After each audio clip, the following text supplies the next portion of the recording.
good morning to your colleagues over there and all the good people of Ghana who are listening to you, both live and online.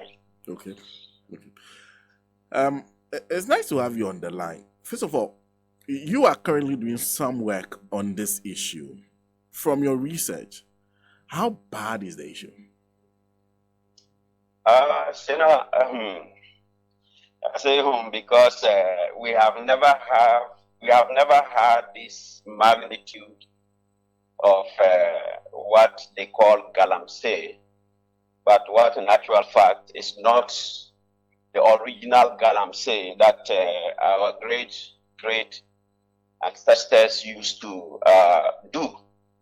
It's called Galamsey because it's a corrupted word, English word, because when the white people made contact with places in the former Gold Coast that were enriched with gold, they saw them collecting this gold, and then they just collect it on the surface of along the riverside and sell to them. So they describe it as gather and sell. So because our great ancestors couldn't speak English, then it became Galamsey. And then from there it became the word used for illegal mining. So if you look at it from that perspective, poor people who make a living by just using simple rudimentary tools to mine have been in existence for centuries. And there's one professor at the history department of University of Ghana called Professor Mensa. He has been doing a lot of work on the history of small-scale mining, which illustrates that it was a sustainable livelihood activity just like farming. And then fast forward to independence and then to present day, then you have all kinds of elite classes invading this activity which was engaged or which has been engaged by rural people as an alternative livelihood activity. So it has been going on for a while, but have you ever witnessed this level of destruction since you were mature enough and you were listening to news and watching TV? Have you ever witnessed this before? Never. So when people start saying, oh, this has been going on, and it has to do with both political parties playing politics with it, then they are missing a very important element or quality of change that has happened over the last 8 years. Yes, both parties leaders have used this as a political football, and they have used it to campaign for votes, and scholars have written about it to show that they use it to campaign for votes. But it has never happened in the history of Galamsey that the whole state is incapable of controlling it to the extent that there's this reckless mining by the powerful class that has destroyed our water bodies, destroyed the environment.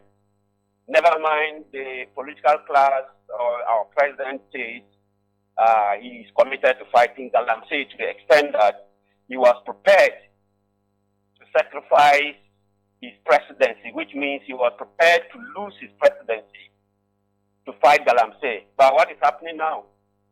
8 years into this vow, it's worse than before, which means that the president and the whole gamut of state institutions have been captured.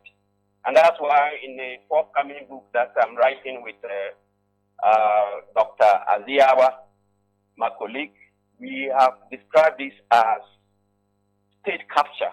And this is different from the state capture that you have been hearing on in the news and in Ghana political discourses, which is just about powerful politicians buying state property and using their influence to buy state property. This is totally different from that kind of state capture.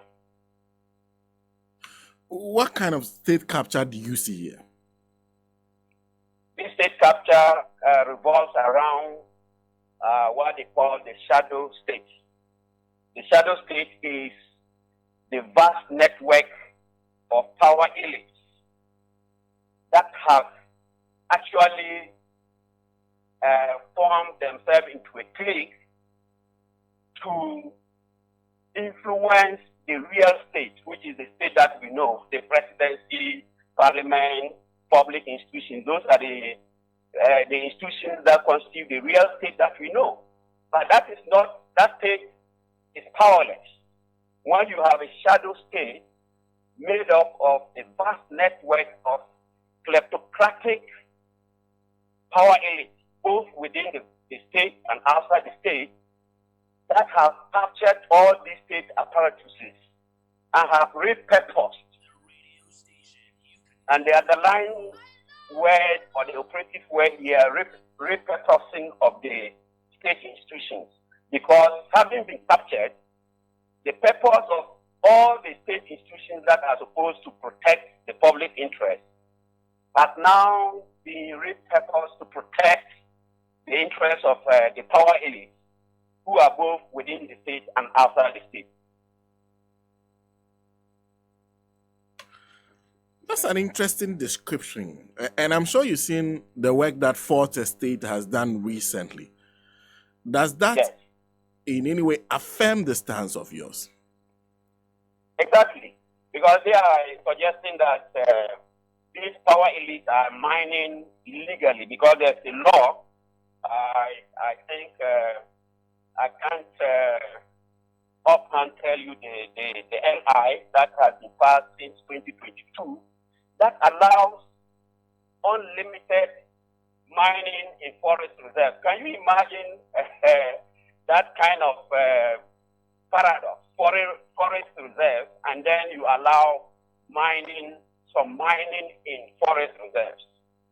So this law was passed in 2022.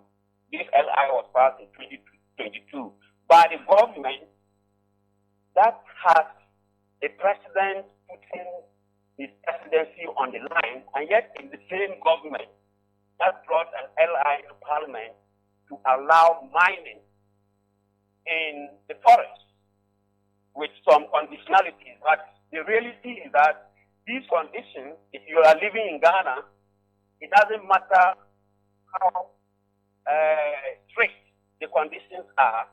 Once you allow some conditions for something to happen in Ghana, it then means that the power elite, especially in a captured state,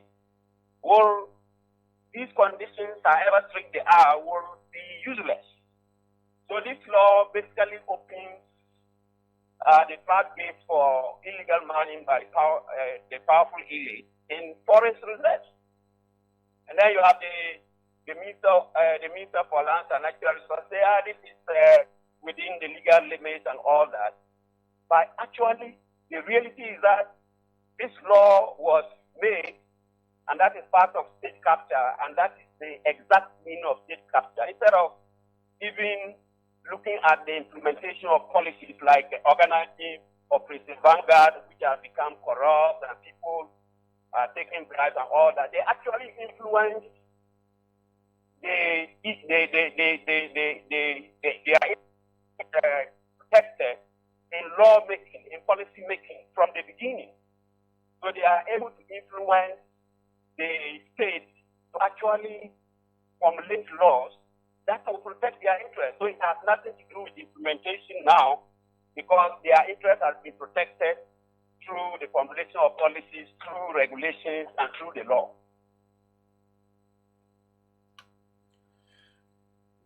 And quite an interesting contest you paint, because now there are increasing calls for a ban on at least small-scale mining in all its forms, whether it is gather and sale, whatever it is. there are increasing costs, Cali Bishops Conference, organized labor, some civil society organization, a media coalition that was in the original fight. How far do you think this attempt to get the government to act will go, in the wake of the fact that you're saying they are the ultimate beneficiaries of what is going on? And that's the problem. I mean, when they want to to give solutions to problems like this, they don't consult those who are in the field and doing research. Because if they had consulted those who are in the field and doing research, especially from some of us who use a class lens, you know that it's not about banning a blanket ban on small-scale mining. Because what are you talking about? A banning of small-scale mining, state of emergency. What do they mean to the state that has been captured by a vast network of kleptocratic actors who are themselves operating within the state? It's a non-starter. And you kind of lump poor people who anyway have been, driven away under the guise of military task forces that have been organized to fight this so-called Galamsey Menace. You lump them together with this powerful class. That is actually the problem. And then you are asking which state to do what? Because the state itself is not actually active as the shadow state, which is the state that you don't see, but it's actually stronger than the existing state. To the extent that a whole president can put his presidency on the line. That is how deep-seated. That is how far it can go. So if you are asking what state capture is, just imagine a whole president with all the powers, with all the cohesive institutions of state, police, army, the immigration, national security. He has all the control of all these powerful institutions, yet he hasn't been able to fulfill his vow. Clearly, in this indicating what actually state capture is about.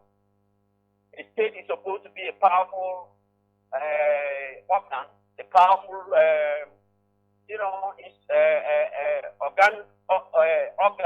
organism if you bring the biological aspect of it. And that's why in French they call it the Leviathan. The Leviathan means something that is all powerful. But if you ask police officers, I've been a police officer before, if you capture however powerful a person is, however strong the person is, once the person is captured and detained himself, the person becomes useless in terms of power. The person cannot do anything. So we are saying that this Leviathan, or this powerful organism or animal that is called the state, is captured and detained. So however powerful it is, it cannot function. And this is illustrated by the fact that the president is now silent. He cannot say anything. That's why you remember how he used to talk about these things. You remember how the Minister of Lands and Natural Resources used to talk about these things. You just look at it. 8 years down the line, nothing is gotten worse.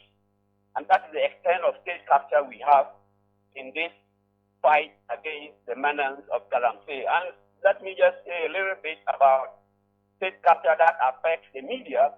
Sometimes the media can also even be captured. You know the way in which this thing was started by the media, and then after some time, all that it just dwindled, and they were not talking about it again until recently. And the exception is Erastus Sardonko, who actually has been doing a lot of good work on this and has kept duty bearers like the state on their feet. Besides that, those who started this campaign, actually you see that they stopped talking about it after some time. This is how deep it can go. This is how far encompassing it can go when it comes to state capture, to the extent that even civil society groups and even the media can even be captured by these powerful political and then non-political actors. So, if you had been spoken to, what would you have what would have been your proposal as to the way out of this? The proposal out of the way to this, unfortunately, when you have unless you have a different form of state and different leaders, the present crop of leaders have all been captured, so nothing can happen. Nothing can happen. Declare a state of emergency, put another ban, nothing will happen because the institutions under this present government have all been captured when it comes to Galamsey. So it is only a change of the guard, and I'm not advocating a change of the guard to any particular political party, but there's a need to change, even including the present government, even the present party. If there is a change of leadership and a new crop of leaders come on board who probably are not, can then begin to put things in place and then to resist state capture. That is a very long road, a long shot that the same government with the same party with a new crop of leaders can do this. I think the best way is to just change a different political party. A different political party is the only way. Then you can begin to assess them by the way the leaders are either captured or not. So for me, it is too late in the day to be thinking of anything that can be done to correct the situation in the last 4 months of President Addo's government. Because you are confident that this state has been captured and detained, and it's not powerful enough to do what organized labor and other interest groups are asking to do. It don't happen. It don't happen. It's only after the election, if there's a change of leaders in government, then some of us who are talking, who know that this is state capture, can begin to find out whether these new leaders are going to be captured or not. And that's what I'm saying. This can also happen within the NPP party, with the different leaders coming to power. But that's a long shot. That's a long shot. The best way is a different party, a different group, including independent presidential candidates, including third forces, coalitions like Alan Trematin's, movement.